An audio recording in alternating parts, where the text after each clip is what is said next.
I walked into the kitchen and stood there, completely blank. I had no idea what I came in for. I just stood by the sink like a ghost in my own house. Later that day, I couldn't remember my neighbor's name. We've lived beside each other for 14 years. I smiled and waved like nothing was wrong, but I could feel the panic bubbling under my skin. That night, I sat down with my tea, opened my pill box, and realized I couldn't remember if I'd already taken my medication. So I just didn't. I went to bed scared I'd taken too much, or not enough. I hear these stories more than you'd imagine. The trembling doubt, the blank spaces, the quiet fear. Am I slipping? That was Ruth's reality, and like many over 60, she blamed herself. She thought it was aging. She thought it was normal. But what if I told you it wasn't? When Ruth came to me, she wasn't losing her memory. She was losing her clarity, her spark. And the culprit wasn't dementia. It was something far more common and far more reversible. Something I call the silent fire. We often talk about inflammation in the body, swollen joints, aching muscles, digestive trouble. But we rarely talk about what happens when inflammation sets up camp in the brain. It doesn't scream. It doesn't swell visibly. It just fogs everything up. That's why Ruth couldn't find her words. That's why she felt tired after sleep. That's why she'd snap at her husband for no reason, then cry in the bathroom 20 minutes later. It wasn't her mind breaking down. It was her mind inflamed, quietly, constantly. And here's the part that gives me hope and gives you a reason to keep watching. Ruth's healing didn't begin with a pill. It began with a leaf. A herb so common she had in her kitchen drawer, unused for years. The moment she started using it regularly, in small, easy ways, the fog began to lift. The words returned. The fear shrank, and so did the fire. If you've ever whispered to yourself, "Something's off and I don't know what," type "That's me" in the comments. Not because I need to know, but because you do. You're not alone, and you're not broken. In the next section, I'll show you what this kind of brain inflammation really feels like, and why so many people miss it even when it's right under their nose. Most people think inflammation is something you can see. A swollen ankle, a red rash, a sore joint. But in the brain, it doesn't look like anything. It feels like everything's just slightly off. And if you're over 60, chances are you've already felt it. You just didn't know what to call it. Let me paint the picture for you. Tell me if any of this sounds familiar. You wake up, and you already feel tired. You had a full night's sleep, but it's like your thoughts are wading through mud. Your morning routine feels harder than usual, not physically, but mentally. You pause at the sink. Wait, did I already brush my teeth? You open your phone to reply to a message, but forget why you picked it up in the first place. And when the conversation starts at lunch, you're listening, nodding, but you're not really there. It's not that you're confused. It's that your thoughts feel distant, delayed, muted. That's brain inflammation. It doesn't show up on a scale. You can't scan for it at the pharmacy. But you feel it in these quiet, disorienting ways. Words you used to grab effortlessly now escape you. Conversations feel draining. Your temper is shorter than it used to be. You feel more anxious or strangely indifferent, and you don't know why. You can't concentrate for long, and when you try, your brain pushes back. And the hardest part? No one talks about this. Not your doctor, not your family, sometimes not even you. Because we've been told these things are just part of getting older. And so you swallow it. You nod along. You say, well, I guess I'm just slowing down. But deep down, you know something's off. You remember how sharp you used to be. You remember being the one who could multitask, manage everyone, remember the tiny details. So what happened? The truth is, after 60, our brains become more vulnerable to inflammation, even from things that didn't bother us before. Processed foods, chronic stress, blood sugar swings, poor sleep, even certain vitamin imbalances. And when inflammation takes root in the brain, it acts like static on a radio station. The music's still playing, you're still there, but everything feels garbled, muffled, distant. That's what Ruth was feeling, long before she knew what it was. That's what so many of my patients try to describe, often in whispers. And if this feels familiar to you too, I want to tell you something important. You are not losing your mind. Your brain is simply overwhelmed, and it's quietly asking for help. Help doesn't have to be scary. It doesn't have to come in a bottle with side effects printed in size 4 font. Sometimes, help is a plant. A gentle, ancient herb. One that calms the brain not with force, but with respect. In the next section, I'll show you why this happens more often after 60 and why your brain may be more inflamed than it was 10 years ago, even if you've done everything right. But before we get there, if any part of this felt uncomfortably familiar, if your brain's been feeling slower, foggier, or just not like you, tap the like button. Not for me, but so this message reaches another person silently going through the same thing. That's how we create a ripple, one gentle truth at a time. The truth is, Ruth didn't do anything wrong. She exercised when she could. She watched her salt. She even bought that memory supplement her daughter saw online. And still, the fog came creeping in. Because after 60, the rules shift. What used to be fine for your brain at 40 starts to become a burden. Your brain becomes less forgiving. Not weaker, just more sensitive. More responsive to the small things. Here's what I mean. Imagine your brain is like a calm, clear lake. In your 30s and 40s, you could toss a few pebbles in, a late night here, a sugary snack there, and the water would barely ripple.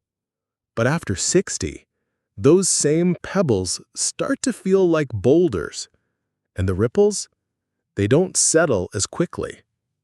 That's because, as we age, our body becomes more reactive to things it once brushed off.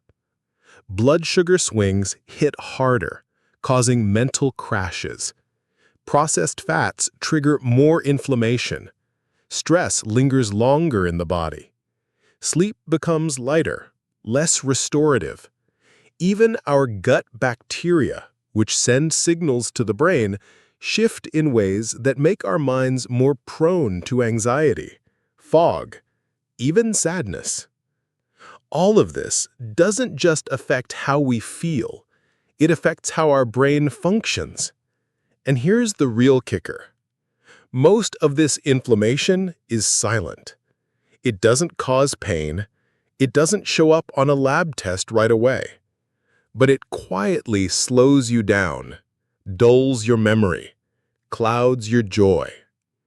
So no, it's not just aging. It's a perfect storm of tiny factors that add up. And when we don't know what's causing the storm, we blame ourselves. That's what Ruth did. That's what so many of my patients do. They look at me and whisper, maybe I'm just not sharp anymore. But they are. You are. Your mind hasn't disappeared. It's just working overtime under pressure it was never meant to carry. That's why I began looking for natural tools that could calm the storm, not sedate the mind, not cover up the symptoms, but actually speak the brain's language. Not with force, not with stimulants, but with calm, with nutrients, with wisdom pulled from the earth itself. That's when I remembered something from my childhood, something my grandmother used to brew into tea when we couldn't sleep, when our heads felt hot, when our minds felt jumbled. A humble herb, one that science now shows may gently reduce brain inflammation without the side effects of synthetic drugs or expensive pills. And yes, it's one you probably already own. If you've ever wondered why your brain feels more reactive these days, more foggy after even small indulgences, consider subscribing and tapping the bell. Not because you need more health noise, but because I promise to keep showing you quiet answers, ones that honor where you are in life, not shame you for it. Coming up next, I'll tell you how Ruth discovered this overlooked herb, and why her journey back to clarity started not in a hospital, but at her kitchen table. I still remember the way the steam curled out of my grandmother's teacup. She never called it medicine, just a calming cup, but I knew it meant something. Whenever one of us kids had trouble sleeping, or we couldn't focus on our schoolwork, or when someone in the house was overwhelmed, she'd go straight for the jar on the shelf. It was rosemary.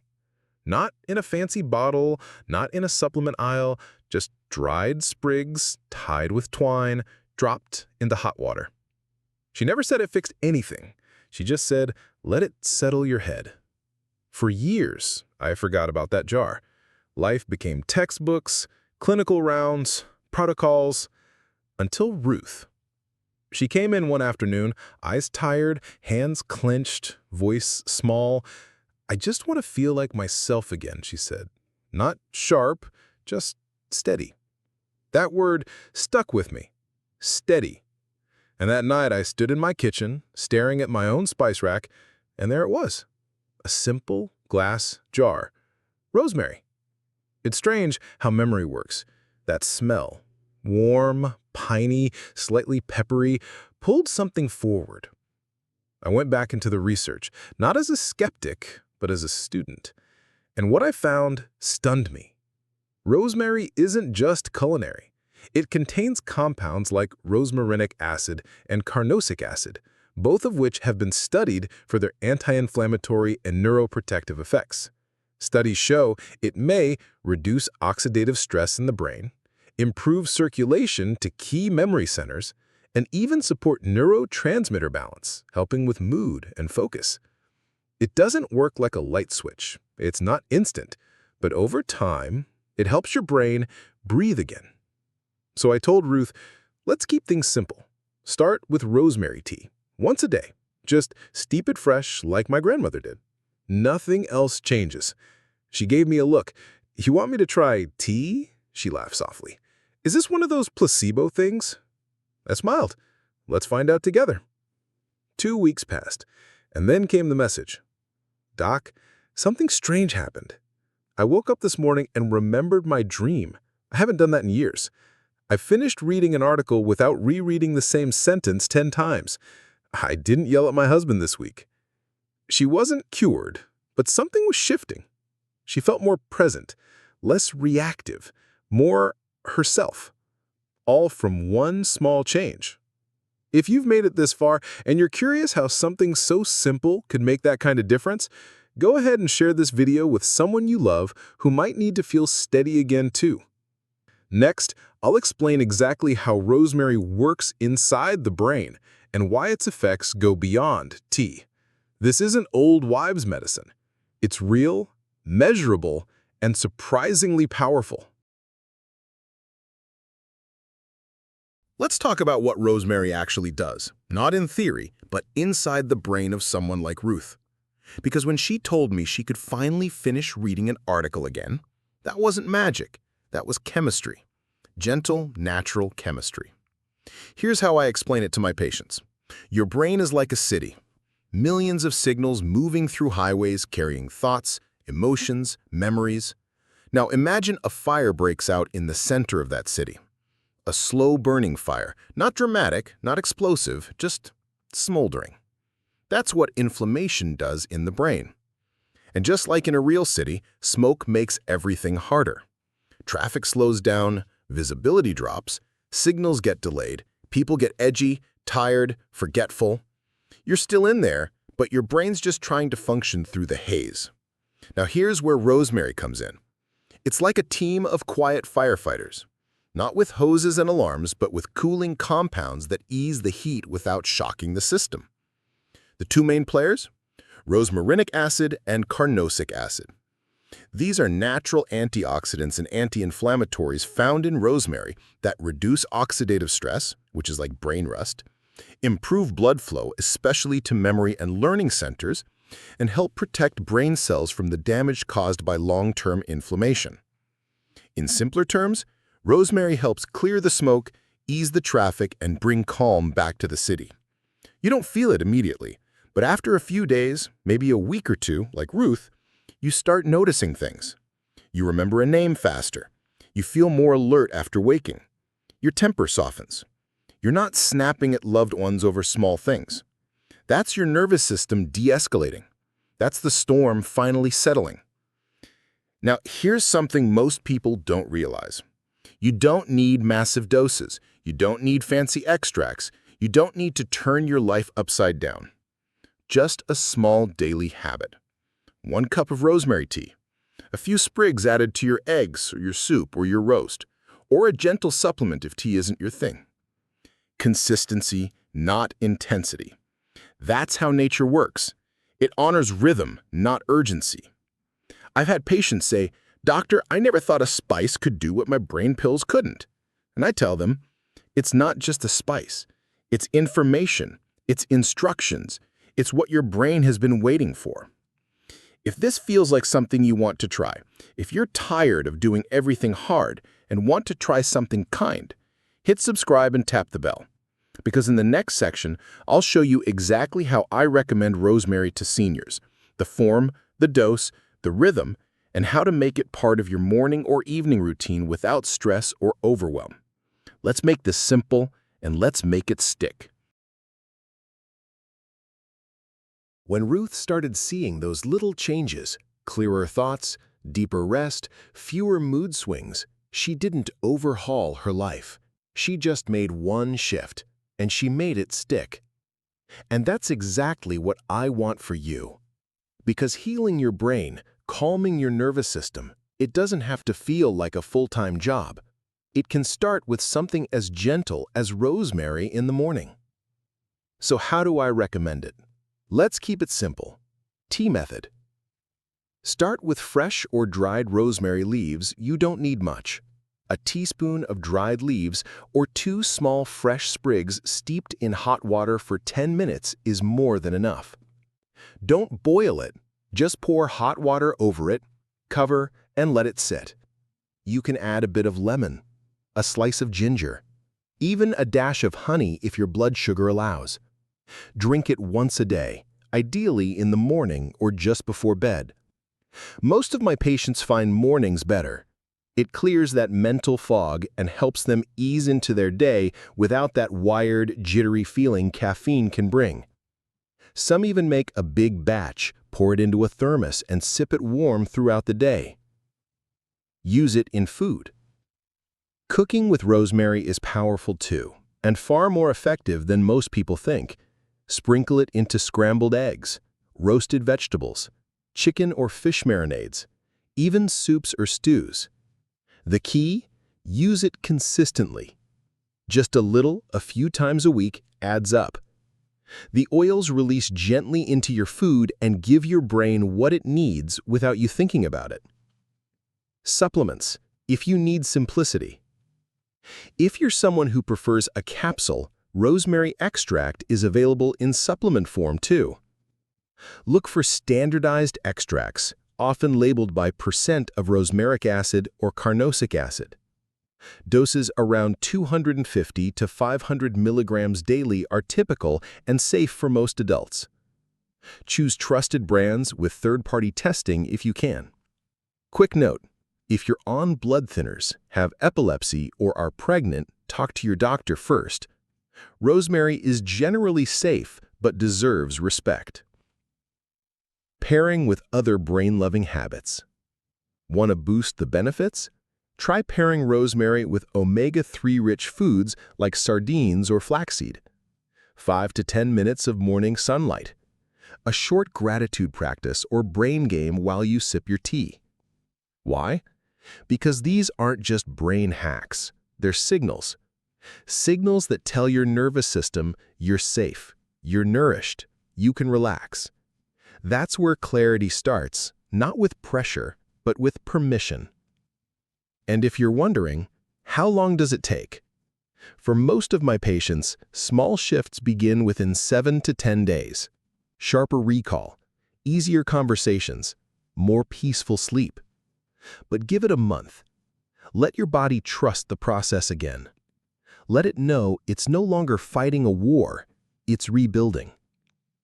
If you're planning to start rosemary this week in your tea, your meals, or your supplement shelf, tap like to bookmark this moment. Not for me, for you, so you remember when the healing began. Coming up next, let's talk about something crucial. What if you're already taking brain supplements or vitamins? Could they be working against you without you knowing it? Ruth was doing well. Her tea was part of her morning now, just like brushing her teeth. She was journaling again, laughing more.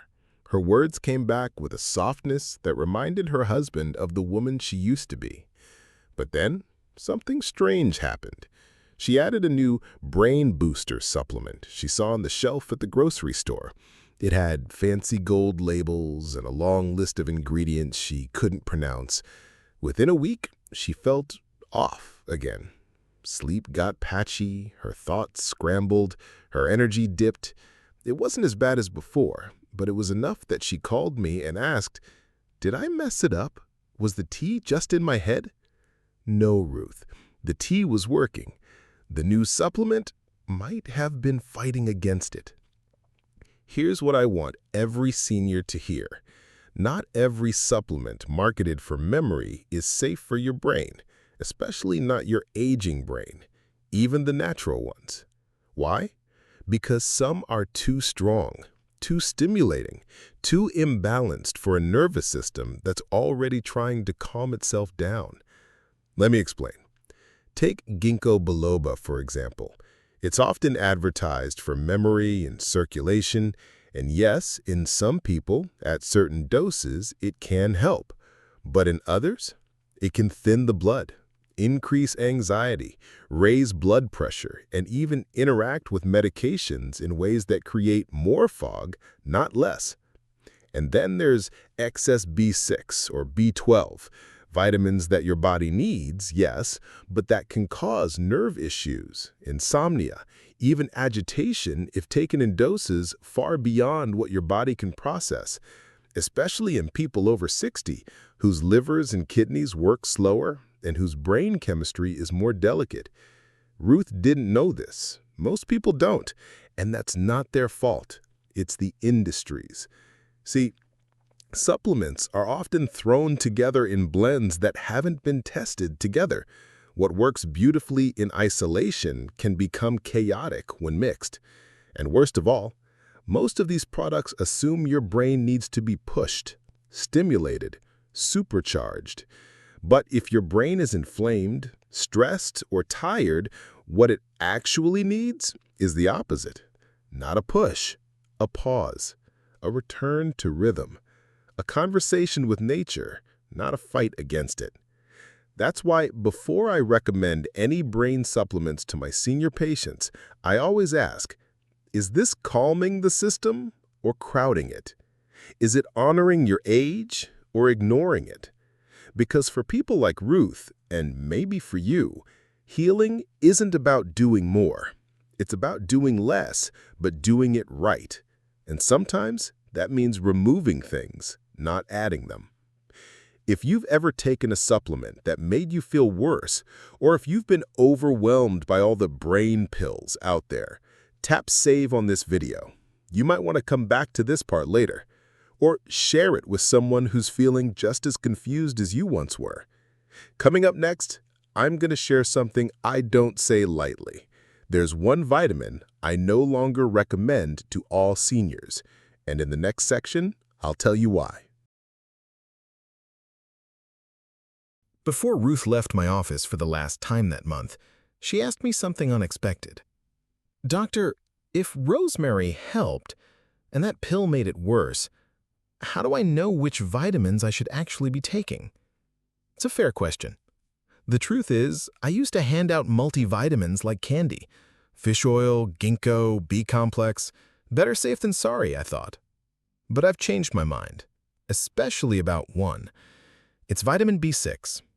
Sounds innocent, right? It's in every multivitamin. It supports brain health, nerve function, energy.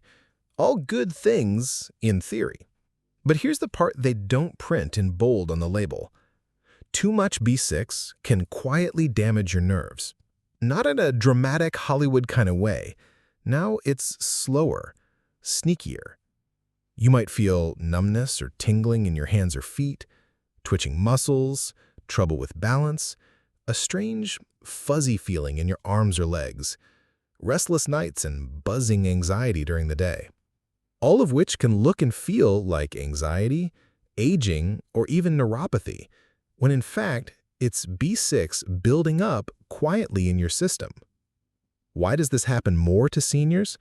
Because as we age, our liver and kidneys process things more slowly, so even normal doses can accumulate. Especially when you're also getting B6 from food, fortified cereals, energy drinks, and other supplements. The problem isn't B6 itself, it's the stacking of it, the quiet overload from well-meaning pills and powders. I've seen patients with textbook-perfect diets who come in shaking, dizzy, forgetful, and the root cause isn't stress, it's vitamin toxicity. That's why for my patients over 60, I no longer recommend blanket B-complex supplements unless we've tested levels first. I focus instead on precision, not assumption. And herbs like rosemary, they don't force the system, they remind it. There's a difference. Ruth didn't need 10 pills. She needed one small habit done daily with intention. And the confidence to say, I don't need more, I need what's right for me. That's what I want for you too. So here's what I'll leave you with. If your brain's been foggy, if your thoughts feel heavier than they used to, if your supplement shelf is full, but your energy's empty, pause. Take a breath. Go back to your kitchen before you go back to the pharmacy. And maybe, just maybe, open that little jar of rosemary. Not to fix everything, but to start something. If this message helped clear up some confusion today, subscribe and tap the bell, because in the very next video, I'm going to talk about a vitamin that shocked even me, a nutrient linked to higher stroke risk in seniors when taken the wrong way. Yes, something sold as brain support might be doing more harm than good, and I want you to be ready. Until then, keep it simple, keep it kind, and above all, keep listening to your body. It's been trying to tell you something for a long time. I'll see you in the next one.